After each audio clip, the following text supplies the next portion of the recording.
Presidente, usted nos indica si arrancamos con esta actividad o damos unos minutos. Sí, estamos los que tenemos que estar, adelante, al momento que gusten. Sí, sí, adelante, por favor, Sara. Muy bien, buenos días. Les saludamos con gusto mediante esta herramienta tecnológica como lo es la plataforma Zoom. Este miércoles 12 de marzo estamos listos para darle continuidad a los trabajos de capacitación del Seminario Permanente en Derechos Humanos y Cultura de la Paz, que recordemos, organiza la Comisión de Defensa de los Derechos Humanos para el Estado de Nayarit en coordinación con el doctorado en Derechos Humanos de la Universidad de Guadalajara y el cuerpo académico Estado y Derechos Fundamentales de la Universidad Autónoma de Nayarit. Por supuesto que agradecemos la participación de las autoridades que esta mañana nos acompañan. Mención especial, doctor Carlos Alberto Prieto Godoy, presidente de la Comisión de Defensa de los Derechos Humanos para el Estado de Nayarit. Le agradecemos su tiempo, así como la de cada uno de ustedes interesados en la capacitación de esta jornada denominada Perspectiva Antropológica en los Derechos Humanos del Bienestar y Salud. Los retos ante las discapacidades invisibles, caso lupus eritematoso sistemático, a cargo de la maestra Amor Alegría Rievelin Gutiérrez.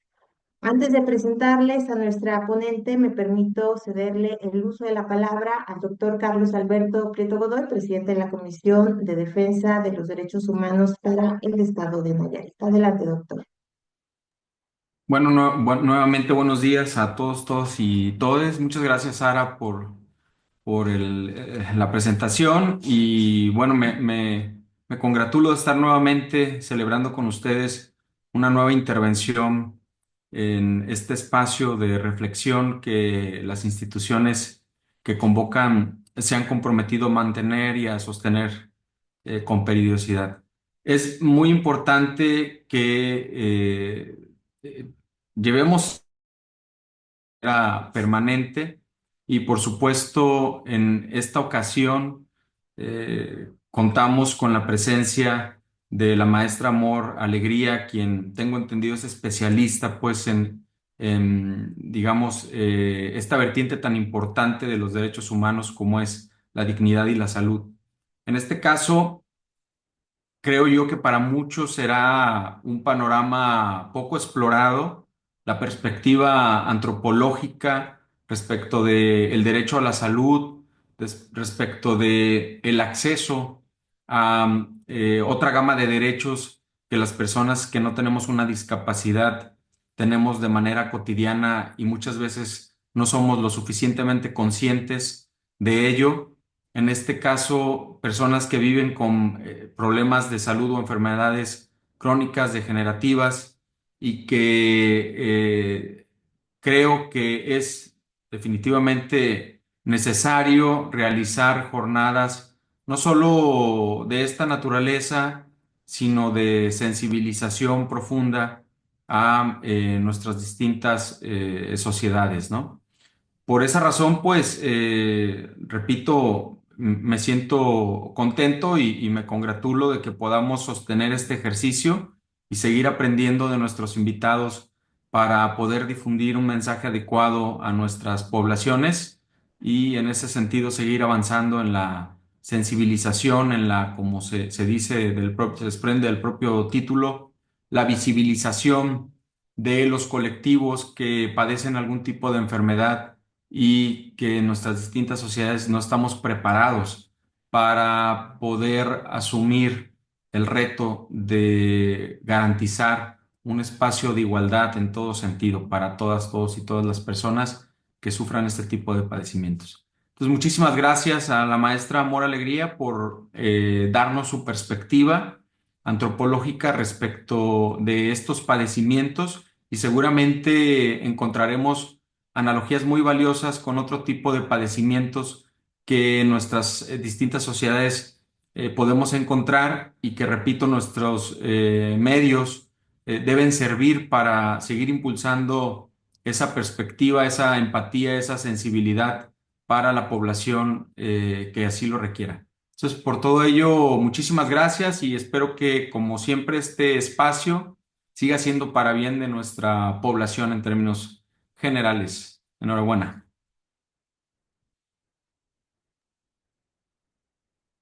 Muchas gracias por su mensaje de bienvenida, doctor Carlos, y como bien lo dice, seguramente estarán todos ansiosos de escuchar las importantes reflexiones que la maestra Amor Alegría nos brindará en este tema tan sensible y sobre todo los retos actuales del mismo. Pero antes, si me lo permiten, daré lectura a una semblanza curricular de nuestra distinguida invitada especial.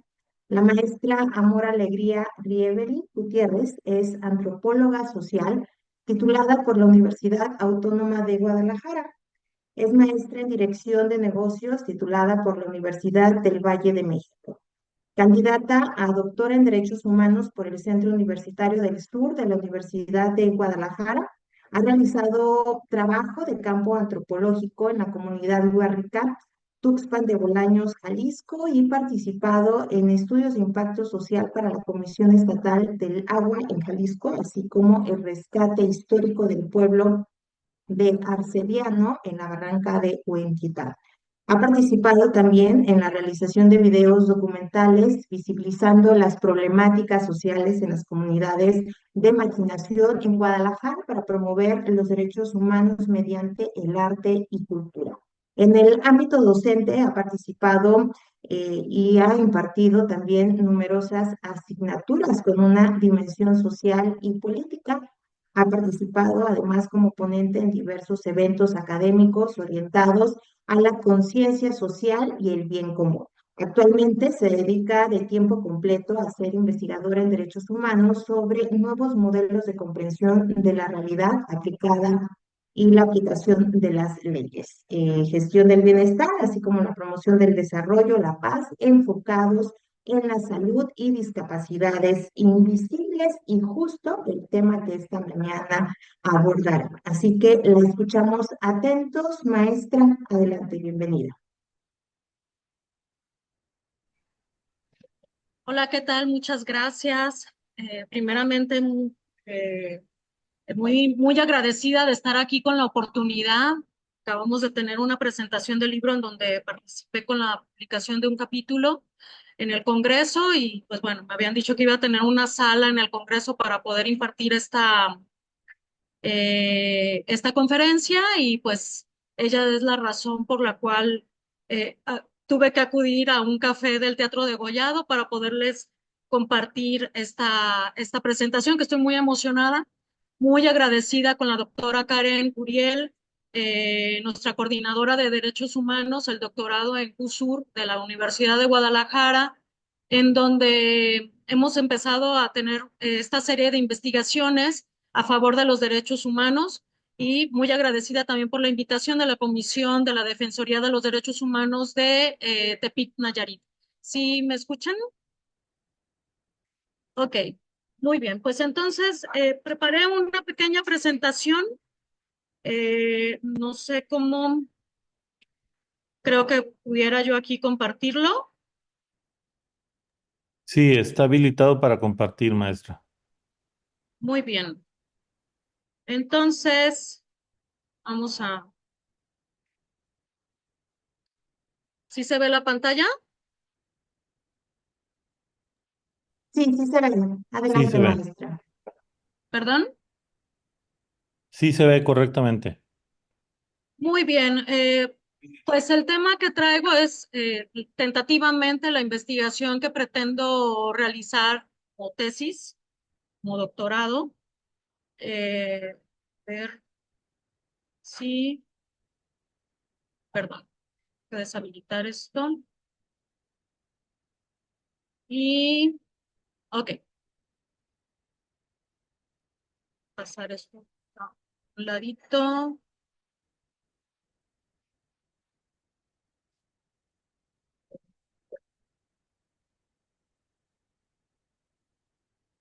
Creo que va a ser más fácil, sí. Bueno, lo pongo hasta acá, nada más para no perderme que estoy ahí junto con ustedes. Muy agradecida. Bien, pues bueno, este tema de investigación que estoy planteando, se llama Perspectiva Antropológica en los Derechos Humanos de la Salud y el Bienestar, los retos ante las discapacidades invisibles, caso lupus eritematoso sistémico. Y pues mi nombre es Amor Alegría Rievelin Gutiérrez, que bien tuvieron ya el favor de presentarme. Bien, pues bueno, hice esta especie como de colmena para presentar lo que viene siendo los temas que están involucrados. En primer lugar, partiendo desde la antropología, que viene del griego antropo, que significa hombre, refiriéndose a lo que viene siendo la humanidad, y logos, que significa ciencia, por lo tanto, el estudio de la ciencia. Esto es muy importante que entendamos que la antropología se basa en estudiar a la humanidad desde sus perspectivas fisiológicas, biológicas, y un sentido muy importante que es el único que nos diferencia de todo el resto del reino animal, que es la cultura. El que nosotros tengamos esta capacidad de raciocinio y de generar y de construir conceptos culturales que no son propios de las demás especies del reino animal. Y también es muy importante que no dejemos de vista el que el ser humano es un animal también. Más adelante voy a comentar por qué. Pues bien, la antropología implica una profunda curiosidad sobre los objetos de estudios. Es holística. ¿Qué significa que sea holística? Pues bueno, significa que es una investigación, una ciencia que estudia desde todas las vertientes de lo que viene siendo todo lo que tenga que todo lo que le compete al ser humano. Por lo tanto, la antropología estudia desde el origen del hombre en la faz de la Tierra hasta las predicciones de diferentes fenómenos que atañen al ser humano. Y traigo aquí lo que viene siendo una imagen para poder representar lo que podemos ver arriba de la superficie del iceberg. Es una situación evidente, pero los antropólogos estudiamos a profundidad todo lo que está abajo de lo que viene siendo ese fenómeno que estemos nosotros vislumbrando de una manera evidente. Entonces, ¿qué hay debajo de todas las situaciones que podamos estar estudiando como antropólogos? Pues bueno, está la cultura, está la migración, la religión, la genética, la política, la lingüística, el derecho, el folclore, la economía, la cosmovisión, la psicología, la mitología, los movimientos sociales, la arqueología, que es una de las ramas de la antropología, conjuntamente con la lingüística y la antropología cultural o social. Entonces, es muy importante tomar en cuenta, bueno, traigo una propuesta, quien vende pan malo, pues a mí me encanta la antropología y pienso que para todo nos pudiera servir el estudiar mediante la perspectiva antropológica cualquier fenómeno que tenga que ver con el ser humano. Bien, entonces, vamos con lo que vienen siendo los derechos humanos, que es muy importante que lo tomemos en cuenta por la Convención de los Derechos Humanos, que ya sabemos desde cuándo surgieron, porque para abordar las discapacidades invisibles, en este caso el lupus eritematoso sistémico, pues debemos de poder diseñar políticas públicas que vayan acorde a la defensa de estos derechos, principalmente de la salud y de el bienestar. También en algún momento, pues, yo lo manejo como el derecho al libre desarrollo de la personalidad, que no pudieras tú poderte desarrollar plenamente o tener un desarrollo humano sin contar con la salud. Y pues bueno, la ley fundamental de Bonn nos dice que la dignidad es inherente al ser humano y que es universal y que todos tienen derecho a tener el acceso a la salud. También tenemos los objetivos del desarrollo sostenible, que viene siendo el número 3 y el número 10. El número 3 nos dice sobre lo que viene siendo el derecho a la salud, precisamente desde una perspectiva internacional. Y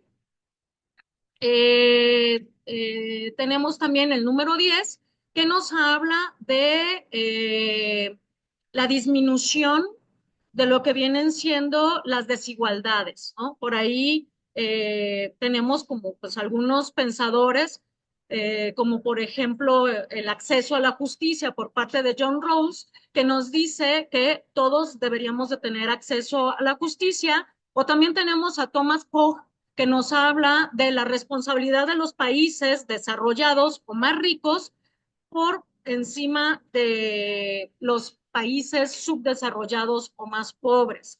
Quiere decir que la persona que esté o en la nación que esté en un mejor desarrollo y en una mejor goce de sus derechos humanos, pues tiene la obligación ética y moral de ayudar a los países menos desarrollados. También tenemos estos otros objetivos que son los PRONACES, que también desde México tenemos este plan de desarrollo o plan para poder abordar todos estos derechos humanos que nos competen. Bien, ahora, ¿qué viene siendo la discapacidad invisible?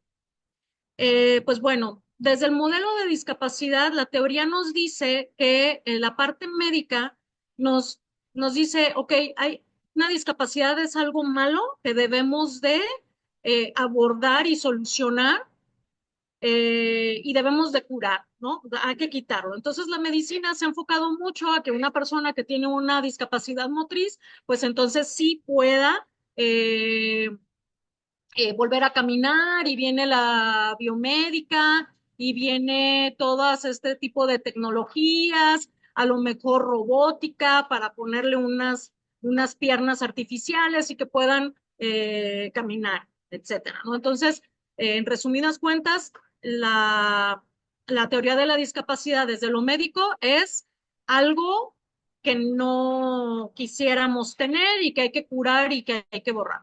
Desde lo que viene siendo la discapacidad, desde un aspecto religioso, pues bueno, creo que aquí se mitifica mucho lo que viene siendo la discapacidad, porque bueno, es como históricamente se ha tomado como un designio divino, o que hubo algo que estuvo mal en tus ancestros o en ti mismo, y por muchas vertientes pues se toma como si fuera un castigo, ¿no? Entonces hay que tener como cierta limpia de un sanamiento de esta discapacidad a través de purgar pecados o purgar situaciones que se hayan cometido en la humanidad, y si no, pues bueno, eres un angelito. Hay mucha, esta parte teórica de la religión sobre la discapacidad, pues genera muchas problemáticas, porque también incluso hasta entra el asistencialismo, ¿no? Cosa que no dignifica a la persona con discapacidad, que el término se debe de tomar como si fuera persona, de poner a la persona, todo lo que viene siendo la Convención de los Derechos Humanos de las Personas con Discapacidad, pues va enfocado a eso, a la dignidad de la persona antes que nada, y a que en vez de asistencialismo, la persona con discapacidad anteponer su dignidad humana y poder tener acceso a la salud, a trabajos dignos, a ser autosuficientes, a una vida sexual reproductiva también digna, porque luego por ahí pues pues, no, pues no puedes tener hijos y no puedes reproducirte, ¿no? Y también otra parte muy importante sobre la teoría de discapacidad, pero la teoría social. Esta teoría de discapacidad social es muy interesante, porque dice que en realidad la discapacidad no existe. Durante los inicios, volvemos a la antropología, desde los orígenes de lo que viene siendo el ser humano en la faz de la Tierra, pues han existido discapacidades, ¿no? Como biológicamente hay mutaciones en plantas, pues también nosotros como seres humanos no estamos exentos de tener alguna discapacidad de parte genética, embriológica o que se haya desarrollado. Pero esta teoría dice que en realidad las barreras y la vulneración de los derechos de las personas con la discapacidad lo hacen la violencia estructural, y aquí entra la cultura de paz. Quiere decir que el que no tengamos acceso a la salud, el que no tengamos educación, el que se nos discrimine cuando tengamos algún tipo de discapacidad, genera barreras que limitan nuestro libre desarrollo, o también lo que viene siendo el derecho a la salud. Entonces, pongo en esta fotografía al lado derecho, no sé si alguien pueda prender su micrófono y decirme la imagen que tengo a la derecha de esta chica, la carita así. ¿Me puede decir alguien quién es? Selena Gómez, amor. Selena Gómez. ¿Y qué nos pudieras platicar, Adriana? Muchas gracias por estar aquí. ¿Qué sabes de esta muchachita que se llama Selena Gómez? Pues precisamente que tiene una discapacidad invisible. No estoy bien segura qué enfermedad tiene, pero hay cuestiones en las que ella no se siente bien física y psicológicamente. La verdad desconozco qué enfermedad tiene, pero sí es conocido que ella se enferma y de alguna manera esa enfermedad la limita porque ella es cantante, la limita de alguna forma a desarrollarse como cantante. Claro. Y esta limitación, muchas gracias, Adriana. Ahora hay una película muy famosa que se llama Emilia Pérez, creo, y está siendo muy, muy criticada.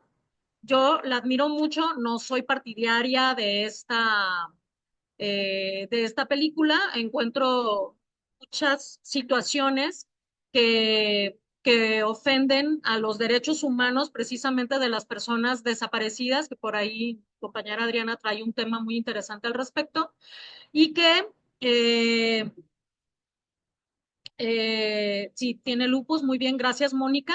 Sí, en efecto tiene lupus. Es lupus eritematoso sistémico. Quiere decir que afecta a todos los órganos vitales, al cerebro, a los riñones, a los pulmones. En este caso, ella tuvo un trasplante de riñón por parte de una amiga, me parece, porque ella ya traía una nefritis avanzada.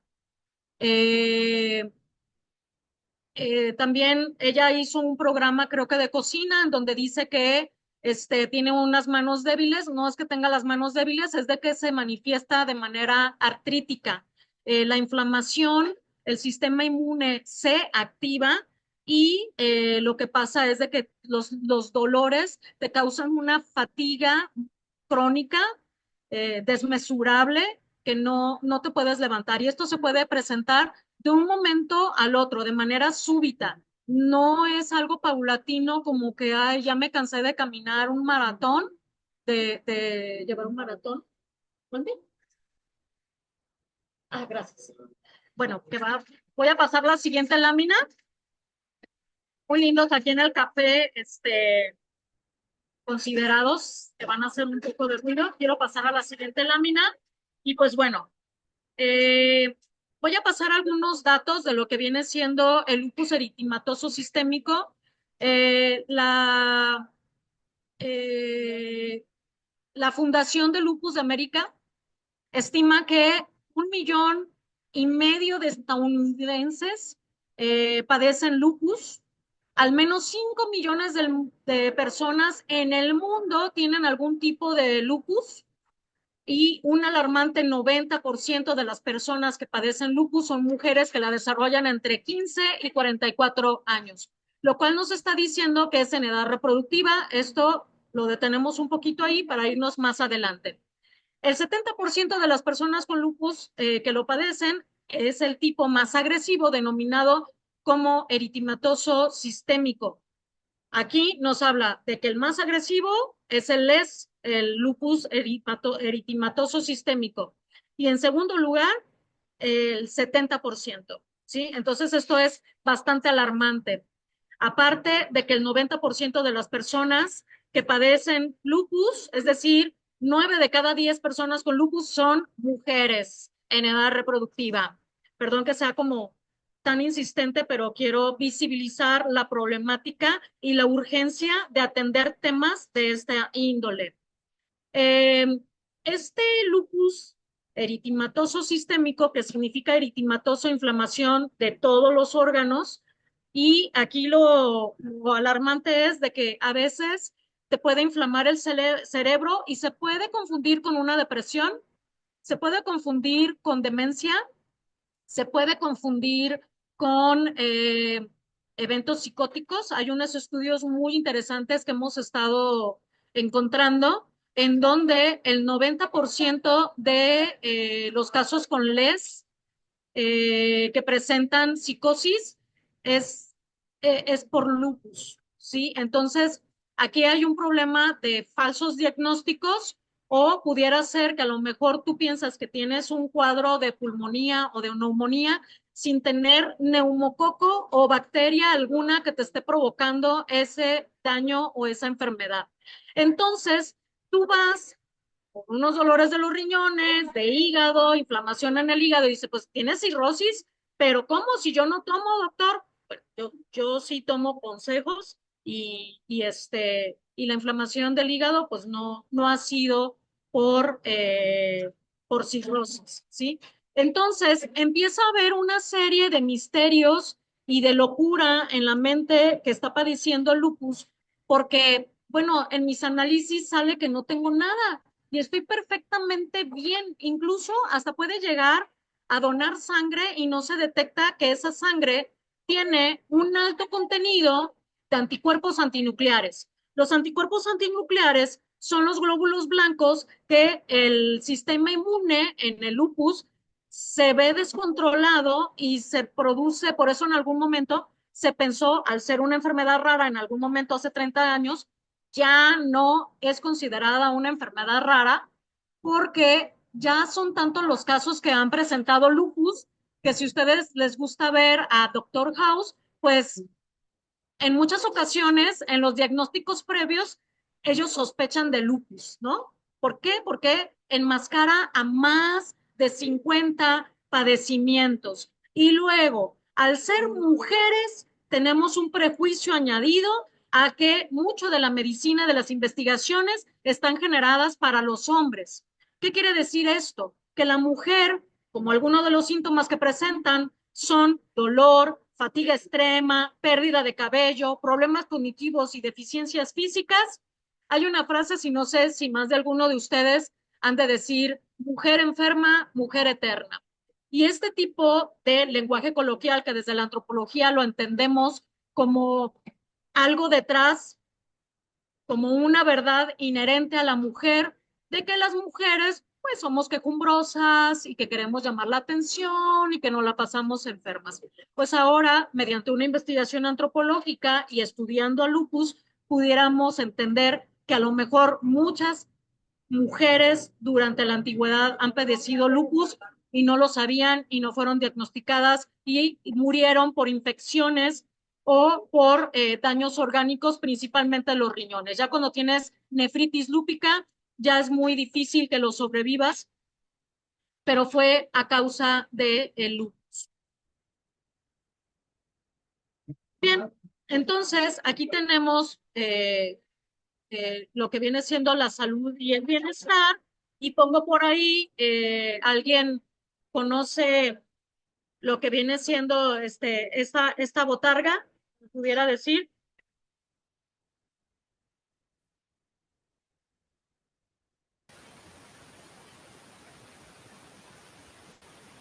¿Es el doctor Simi? Doctor Simi. Este es el doctor Simi, no sé si ustedes sepan que el doctor Simi ha tenido 3 postulaciones a el Premio Nobel de la Paz. ¿Por qué será? pues bueno, este doctor, los consultorios privados de bajo costo, hay un paper por ahí también del 2022 que nos dice que este tipo de consultorios cubren el 80% de la salud pública. Un gran problema porque, bueno, yo me ha tocado ir me tocó el año pasado dengue, un dengue muy, muy agresivo que me tumbó como por cerca de un mes.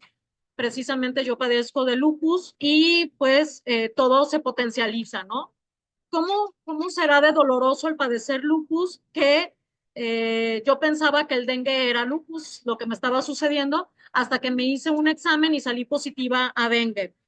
Entonces, estando ahí en el consultorio, fue muy grato el que me hizo una auscultación de oídos, de garganta, de pulmones, de estómago, eso de que te acuestan en el reposet y te dan las palmaditas en el estómago para ver en dónde tienes la inflamación, aunque evidentemente para el doctor yo ya traía ese color rojo característico en la piel y pues los dolores intensos. Entonces, ¿qué es lo que sucede? Que quedé muy grata porque muchos doctores, yo desde niña cuando iba al Hospitalito Civil de Zapopan, que es lo que me queda cerca, los doctores generales, primero pasabas al doctor general y era muy raro que pasaras al otro nivel que es el segundo nivel. Según tengo entendido, el sistema de salud pública tiene primer nivel, que son consultas generales, y luego tenemos el nivel segundo, que son los especialistas como cardiólogos, reumatólogos, internistas, que ahí es donde entran los reumatólogos, que son los que atienden a lo que viene siendo el lupus. Generalmente los reumatólogos lo atienden. Que ahorita les platico con qué lo atienden y cómo es el tratamiento. Y entonces, el tercer nivel viene siendo los de terapia intensiva. Ya te estás muriendo y entonces ya pasas a tercer nivel. Lo que pasa, la problemática que pasa con el sistema de salud pública y por lo cual es muy importante que se tomen en cuenta, es de que el índice de Estado de Derecho en temas de salud pública y prevención social, los sistemas laborales y la seguridad alimentaria han tenido diferentes observaciones por parte de la Comisión Estatal de los Derechos Humanos en Jalisco, que han emitido estas recomendaciones relacionadas con la infraestructura de salud en el Estado. Aquí estamos abordando las recomendaciones de los derechos humanos van en cuanto a la salud del Estado, abordando a la infraestructura. Voy a detener un poquito en lo que pasa el ruido.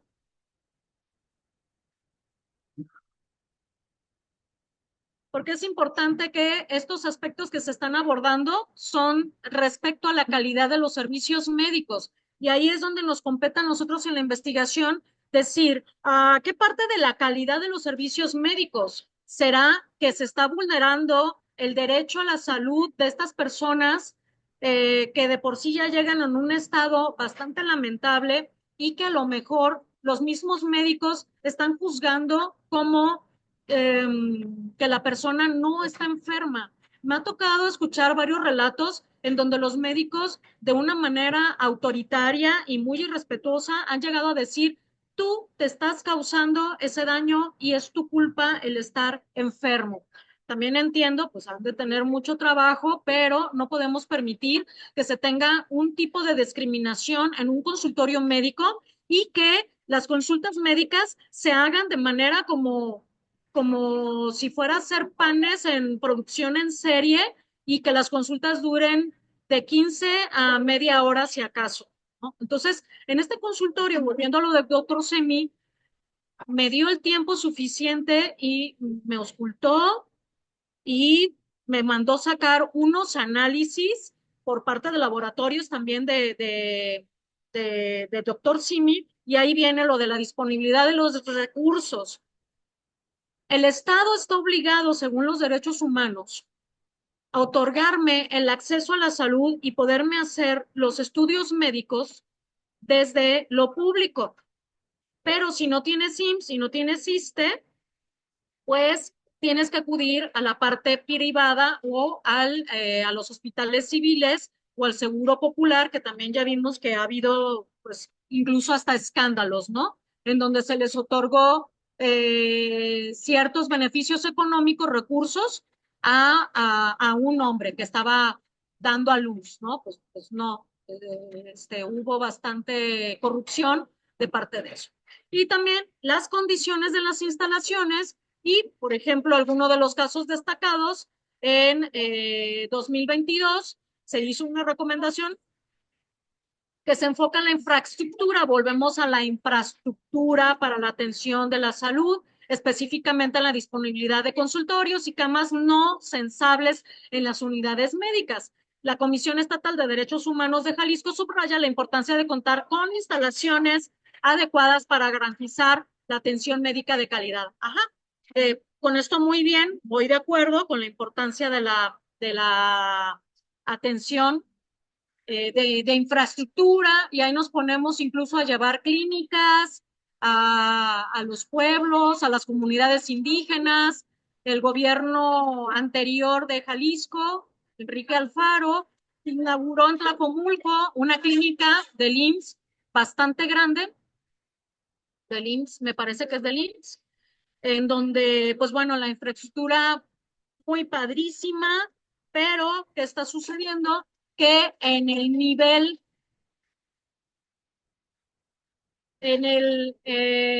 primer nivel médico, las consultas generales, hay muy pocos doctores generales. Y volvemos acá a lo que viene siendo el doctor Simi, que es el que está abordando eso. Vamos a dar un ejemplo de lo que viene siendo el sistema de educación, que a falta de infraestructura, maestros y universidades, pues empezaron a surgir un montón de instituciones educativas de paga, a lo mejor, pues, económicamente bajas, pero que para muchas personas ni siquiera el sistema de educación pública es sostenible porque no tienen ni para el camión, ni para alimentarse bien, etcétera.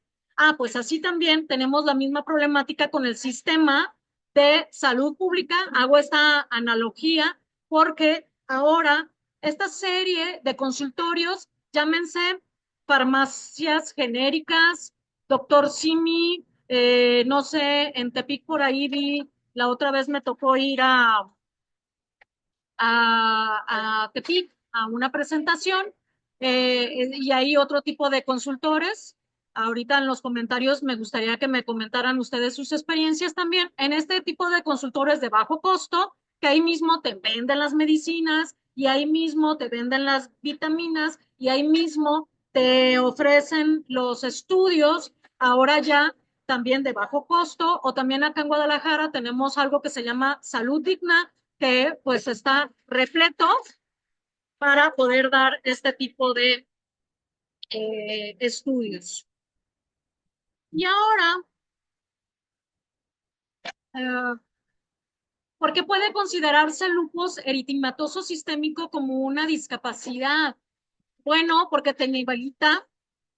Si nosotros logramos eliminar la discriminación para este grupo vulnerable, de hecho, tenemos un congreso internacional de lupus por parte de la Asociación de los Derechos para las Personas con Lupus, por parte de Atié Calleja, que son dos personas que ya este es el segundo congreso que tenemos, que han estado empujando en el Congreso de la Nación para que se tome en cuenta al lupus como una discapacidad y podamos tener el acceso a empleos con los ajustes razonables, así como para una persona con discapacidad motriz, lo que vienen siendo las rampas, unas puertas que estén bastante anchas eh, para que puedan acceder a los espacios, elevadores, o una persona ciega, las huellas podáctiles para que puedan ir con su bastón dirigiéndose, que ya en España tenemos bastantes ventajas o accesibilidad a las personas con discapacidad. También tengamos espacios laborables para las personas con lupus en donde no haya electromagnetismo, donde no haya contaminación de humo porque te lo puede detonar, en donde los vidrios tengan el filtraje necesario de rayos UV, porque también los rayos UV te lo pueden detonar. Nosotros llamamos brote lúpico, ¿sí? Entonces, estamos los investigadores, tanto de antropología, derechos humanos, ciencias de la salud, convergemos para poder visibilizar este tipo de discapacidad, para generar un diagnóstico oportuno y tratamientos eficaces para que una profesora de nivel secundaria pueda detectar que su alumna que tiene un agotamiento extremo tal vez no es por los desarrollos propios de la adolescencia, sino que pueden ser signos tempranos de desarrollar lupus. Creo que es importante aquí decir que como es una alteración del sistema inmune, cualquiera lo pudiera desarrollar porque generalmente un brote lúpico se ve después de una pérdida de trabajo, un estrés extremo, una pérdida de algún familiar, un ser querido, una pérdida de casa, una pérdida de un familiar, etcétera. Y entonces ese estrés tan extremo puede generar un brote lúpico. Quiere decir que el sistema inmune detecta a este estrés como si fuera un patógeno que está atacando y lo que empieza a hacer es a generar esta inflamación sistémica de todo el cuerpo para atacar a algo. A lo mejor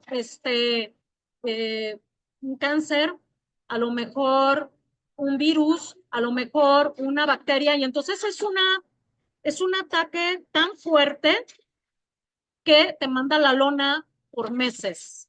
Y los doctores volviéndose locos de qué es lo que tendrá hasta que tienes a bien a llegar con un doctor que te pueda diagnosticar oportunamente y que a lo mejor esta niña, esta es una fotografía de una primita de mi hija, ella es gimnasta, y yo me pongo a pensar con Amelie, que es mi modelo de esta fotografía, si ella pudiera empezar a desarrollar lupus, y entonces ella, ¿cuántas historias no habrá de mujeres con lupus que vieron truncado su desarrollo a edad de la adolescencia? Ella ahorita es una niña, ahorita a lo mejor puede que no lo empiece a presentar.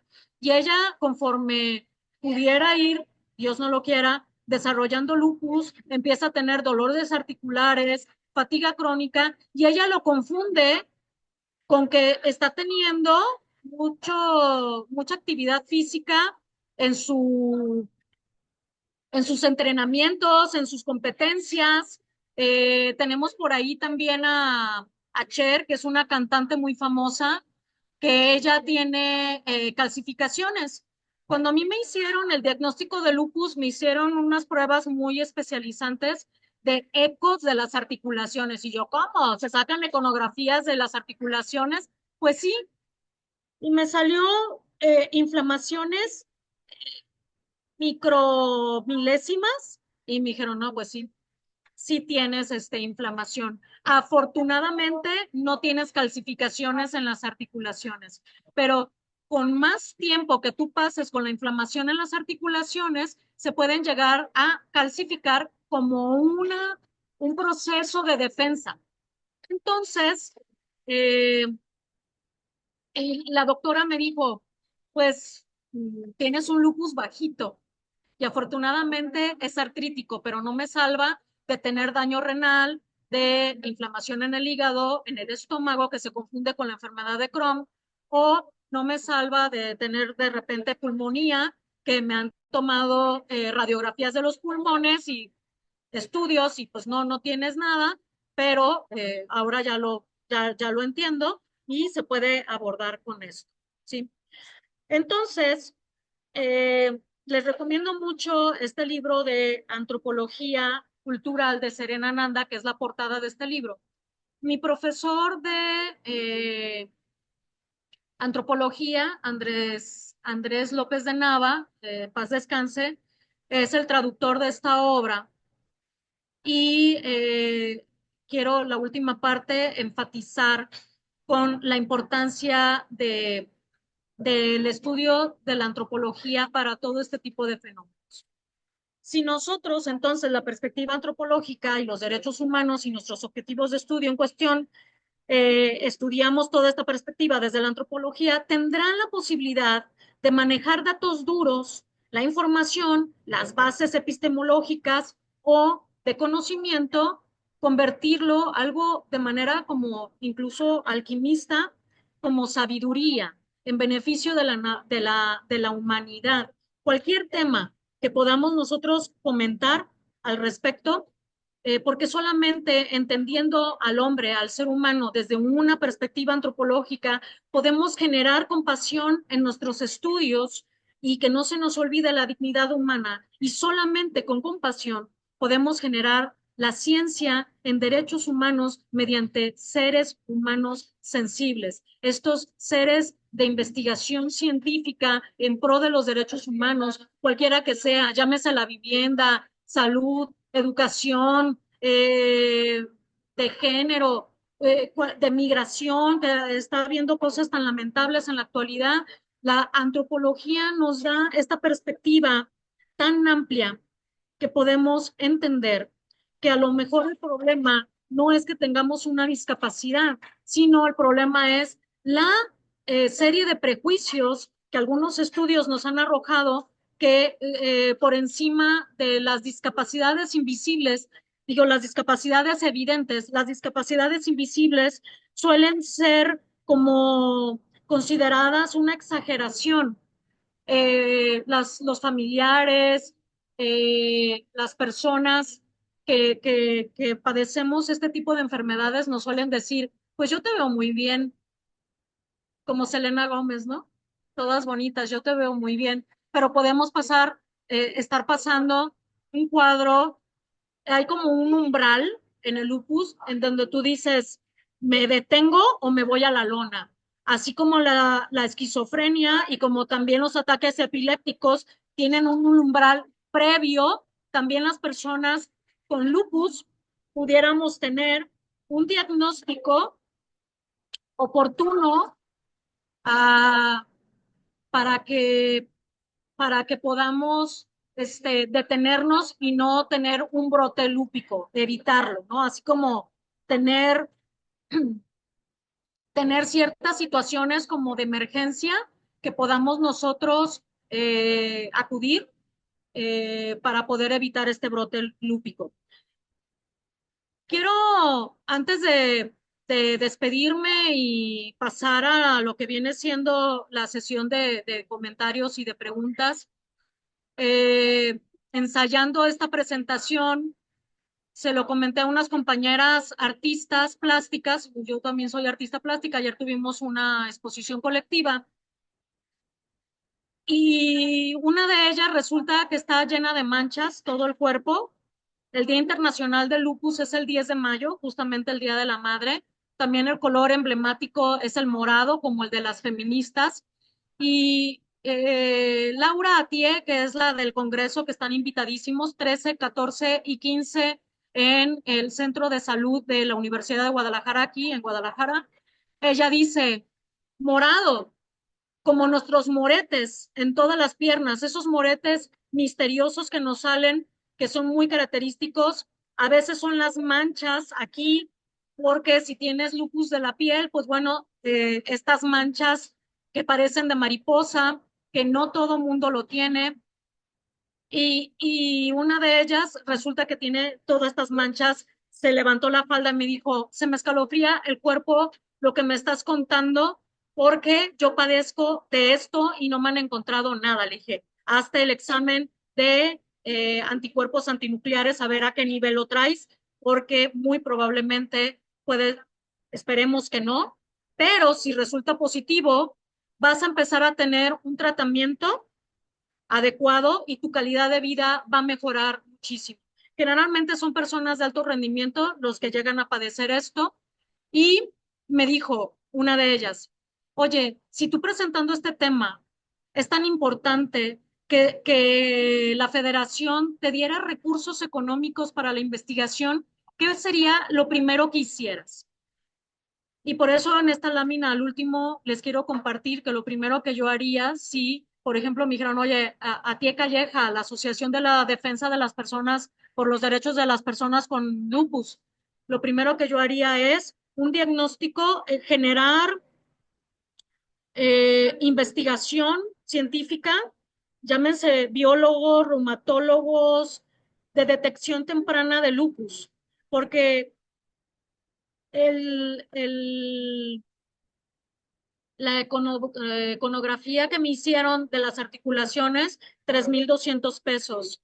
5,000 pesos toda la serie de orina, de sangre, de unos muy especializantes, me sacaron un montón de sangre en un laboratorio especialista para reumatólogos y pues en total, o sea, gasté una pequeña fortuna. Yo no contaba con seguro de gastos médicos mayores y la primera consulta 1,200 pesos de la reumatóloga y después 1,000 pesos. Luego encontré un reumatólogo que me cobró 800 pesos. Pero luego tienes que tener un acompañamiento psiquiátrico con algún especialista y también el especialista son 800 pesos. Y luego, pues bueno, psicoterapia, porque pues hay que saber manejar todo esto. Y más si te metes a un doctorado, pues necesitas tener un acompañamiento para evitar irte a la lona por estar sometido pues a un estrés muy bonito y todo lo que ustedes quieran y gusten, pero que te puede llevar a la lona, ¿no? Entonces, eso sería lo primero que yo haría, el que podamos tener unidades de salud, de prevención de lupus en niñas y adolescentes en las secundarias, en donde a lo mejor así como puedes detectar los niveles de azúcar de manera temprana y te hacen un pinchazo, a lo mejor alguna prueba rápida para detectar los niveles de anticuerpos antinucleares. Y eso sería todo por mi parte y pues me abro a los comentarios y agradecerles su permanencia en la conferencia.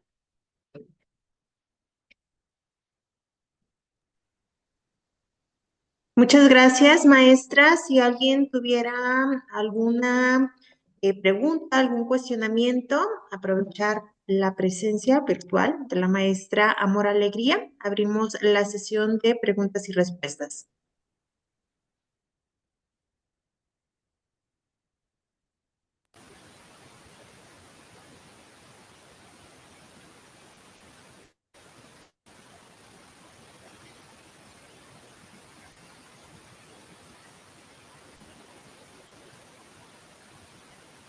Me parece que en el chat escribieron una.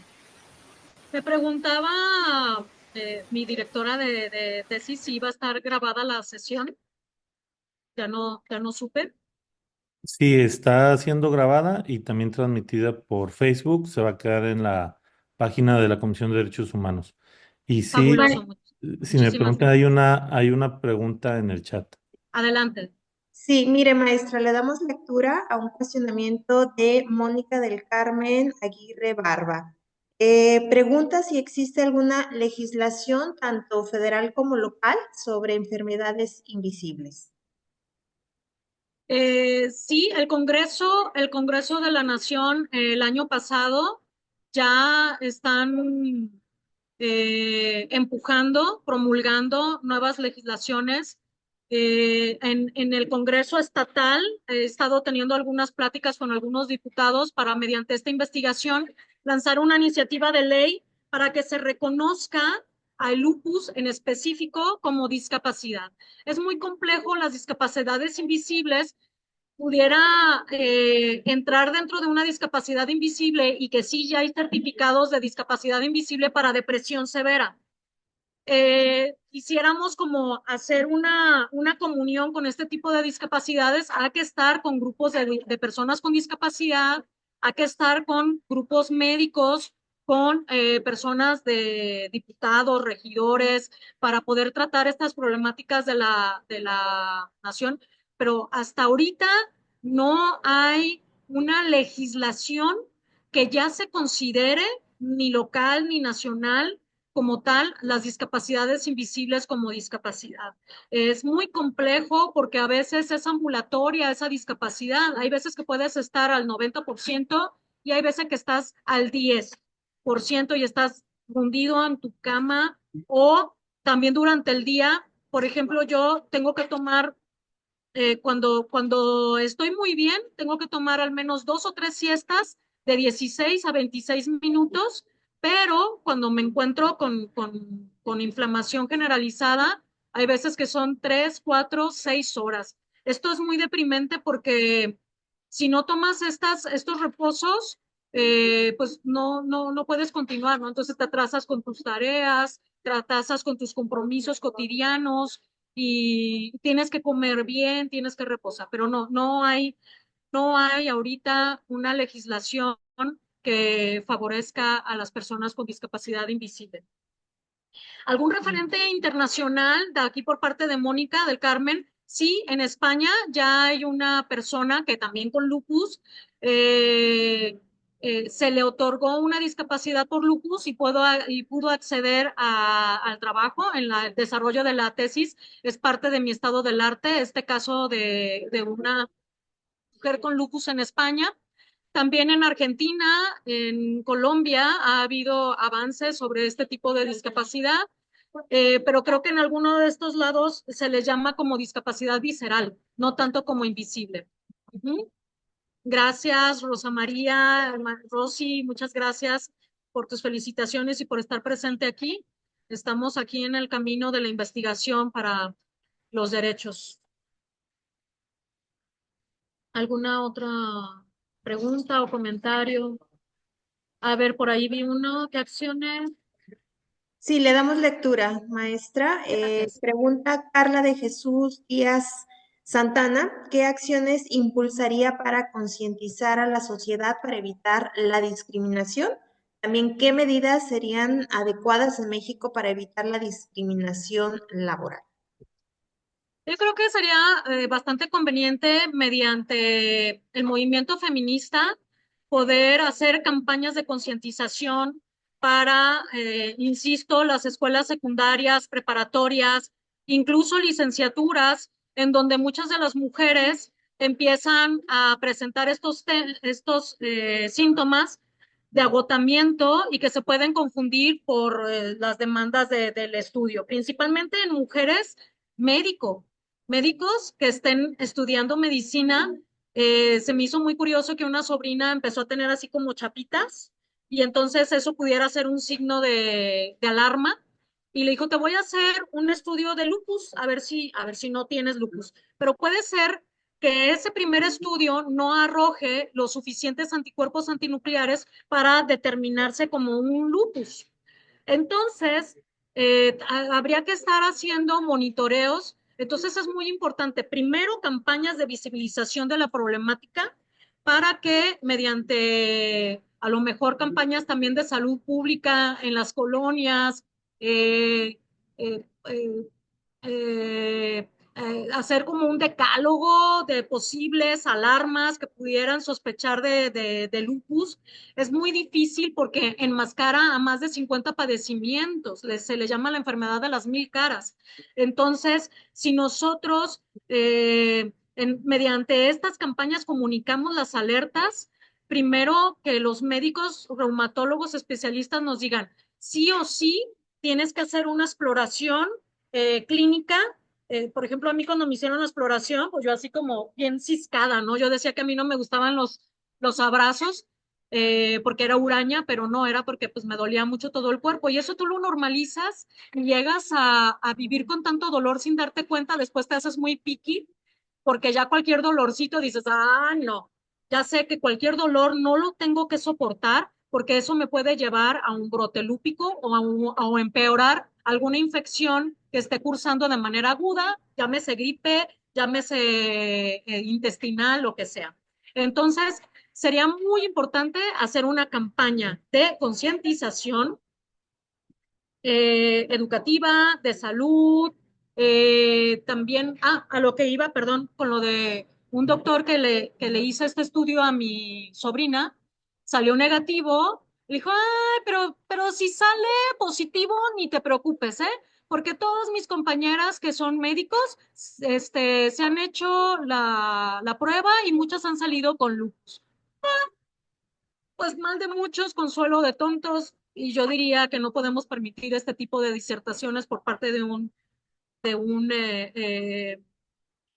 autoridad de la salud. Más bien, oye, hay que tener una alerta, tampoco no satanizar, no nos morimos si hay una prevalencia de 5 a 10 años desde el diagnóstico. ¿Por qué? Porque como se da el diagnóstico tan tarde, puede ser que algunos de los órganos ya estén muy dañados. Yo tuve una prima que murió de lupus y me acuerdo que cuando yo platicaba con ella, yo decía, no tendré yo eso. Pero yo decía, ay, me estoy autogestionando, ¿no? Y me negué, hasta que mi hija me dijo, por favor, mamá, por una vez en tu vida creen los médicos y ve con un especialista. Pero yo ya les tenía muy mala idea a los médicos porque nadie me lo encontraba y decían que era crónico y crónico y crónico. Y pues es muy importante de que tengamos un diagnóstico oportuno para que no haya daño orgánico en los órganos vitales y tengamos una mejor calidad de vida, ¿sí? Porque también ocurren muchos abortos espontáneos por lupus. Es muy común y pues también hay un gran problema demográfico porque actualmente estamos retrasando mucho la edad reproductiva, primero estudia, primero viaja, primero esto, primero lo otro, y si una mujer con lupus, con un diagnóstico tardío, quiere tener hijos a los 30 años, pues ya no va a poder. Muy seguramente los va a abortar por el lupus. Sí se puede procrear, estar con lupus, pero si tienes un tratamiento y tienes el diagnóstico oportuno. ¿Alguna otra pregunta o comentario? Algo que nos puedan compartir semejante, alguien que conozcan que tenga lupus o que sospechen.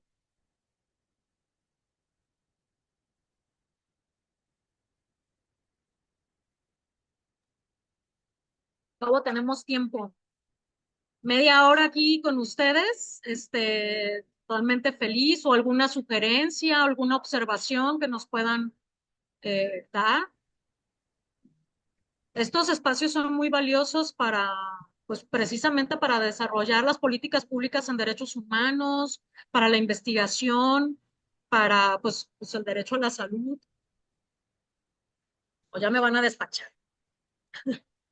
Pues sin duda son muy importantes todas estas reflexiones que nos comparte maestra Amor Alegría, sobre todo con esta convocatoria también que nos invita a tener esta perspectiva antropológica.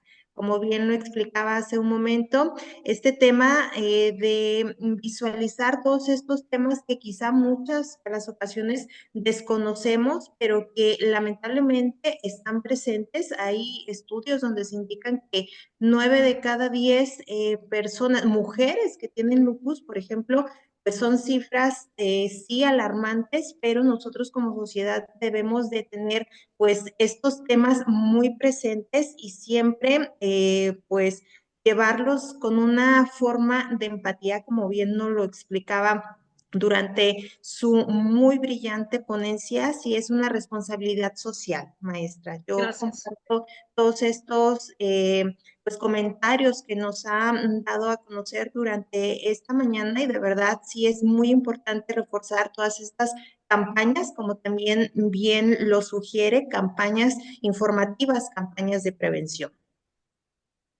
Muchísimas gracias por la oportunidad a la Comisión de la Defensa de los Derechos Humanos de Nayarit. Reitero mi agradecimiento a CUSUR, este centro maravilloso que nos ha abierto las puertas a personas para la investigación y que en este caso pues fueron totalmente incluyentes conmigo, porque yo les mencioné precisamente desde un principio y me abrieron las puertas. Estoy siendo muy feliz en poder contribuir a construir conocimiento científico de calidad, empezar a hacer las publicaciones. Les repito que acabamos de tener la oportunidad de participar en un libro que se presentó hace un momento en el Congreso y fui una de las coautoras. El generar fundamentos filosóficos en derechos humanos me parece importantísimo para poder rescatar los derechos que de manera urgente tenemos que estar atendiendo. ¿Cómo lo vamos a hacer para que los derechos lleguen a todas las personas, a las niñas, a los niños, a los adolescentes, a las mujeres, a la senitud, que lleguemos a viejitos, que es otro tipo de discapacidad y que a todos nos compete, ¿no? Yo creo que sería la discapacidad más bonita que pudiéramos tener, vivir dignamente y que se nos sean tomados en cuenta para nuestro bienestar y vivir en armonía y paz. Y pues, alguien más que tuviera algún pensamiento, un cuestionamiento, hay que aprovechar a nuestra brillante ponente de este tema tan importante y que pues no debemos dejar escapar. Si tenemos alguna duda, pues hay que aprovechar este medio, esta actividad y esta plataforma para pues expresarla, ¿no? Sobre todo por este tema tan importante que en la actualidad pues reviste. Sin duda, estos temas de la salud a todos nos compete y pues todos también debemos aportar nuestro granito de arena, por supuesto, los investigadores y los especialistas en el tema, como usted, maestra Amor Alegría, pues hay que aprovecharlos. Y Muchísimas bueno, gracias. antes de despedir, bueno, si ya no hubiera otra pregunta, que sí tenemos, bueno, tenemos en el chat otra manifestación de felicidades, otra Yo muestra. quisiera hacer una invitación. Participé para el Día de la Mujer en las ruinas de Jauja, ahí en Tepic, Nayarit, por parte del estado de Nayarit. Participo con 2 obras que son fotografías intervenidas. La modelo es mi hija, que afortunadamente yo fui mamá a los 24 años y ahora ya con un diagnóstico de lupus me siento totalmente afortunada de haber sido mamá joven, porque de haber querido hacerlo más tardíamente no hubiera podido. Los invito a que se den una vuelta. Son más de 50 artistas que están participando por el Día Internacional de la Mujer en las ruinas de Jauja, ahí en Tepic, Nayarit. Va a estar la exposición cerca de mes y medio. Entonces los invito a todos los que estén allá en Nayarit, que es la Comisión Estatal de la Defensa de los Derechos Humanos de Nayarit, los que nos están invitando a este espacio, también hacerles a la invitación para que mediante el arte y la cultura podamos promover los derechos humanos, en este caso los derechos de la mujer. Así es, ahí estaremos atendiendo esta importante y muy interesante invitación, maestra. Y antes de proyectar la constancia, el reconocimiento, por supuesto, a su participación, invitar a todos los participantes que están conectados y que tuvieron pues esta permanencia durante esta conferencia a que nos escriban en el chat su nombre completo para expedirles de forma correcta, por supuesto, la constancia a su participación. Y bien, si ya no hubiera más intervenciones, y si me lo permiten, a nombre del doctor Carlos Alberto Prieto Godoy, presidente de este organismo de derechos humanos en Nayarit, me permito dar lectura al reconocimiento por su participación y que a la brevedad posible, maestra, le haremos llegar y que a la letra dice lo siguiente. La Comisión de Defensa de los Derechos Humanos para el Estado de Nayarit y la Universidad de Guadalajara, el doctorado en Derechos Humanos CUSUR y el Cuerpo Académico Estado y Derechos Fundamentales otorga la presente constancia a la maestra Amor Alegría Rievelin Gutiérrez por haber dictado la conferencia Perspectiva Antropológica en los Derechos Humanos del Bienestar y Salud. Los retos ante las discapacidades invisibles, caso lupus eritematoso sistémico, realizada en el marco del Seminario Permanente en Derechos Humanos y Cultura de la Paz, realizado de manera virtual el día de hoy, 12 de marzo de 2025. Tepic, Nayarit, la fecha del día de hoy que acabo de mencionar, y lo firma el doctor Carlos Alberto Prieto Godoy, presidente de la Comisión de Defensa de los Derechos Humanos para el estado de Nayarit y no me queda más que agradecerle de nueva cuenta su tiempo, maestra, y todas estas importantes aportaciones que durante esta jornada nos ha compartido. Son muy valiosas y le agradecemos muchísimo su tiempo. ¿Algo más que desea agregar, maestra? De nueva cuenta, agradecer y pues sugerirles a todos la perspectiva antropológica. Estoy a sus órdenes para cualquier tema, alguna entrevista que podamos hacer. Estoy totalmente abierta a apoyar a diferentes objetos de investigación. Mi correo electrónico es amor.rievelin@gmail.com y por ahí también pues mi número celular, por el que guste, 3310-68-33-84. Estoy totalmente a sus órdenes para cualquier investigación científica que logre abonar a los derechos humanos. Pues le agradecemos de nueva cuenta. Muchísimas gracias, maestra, por su tiempo. A cada uno de los asistentes, de igual manera, muchísimas gracias por conectarse a esta nueva jornada del Seminario Permanente en Derechos Humanos. Estaremos pendientes de la siguiente conferencia. Muchísimas gracias a todos. Que tengan una excelente tarde. Muchísimas gracias.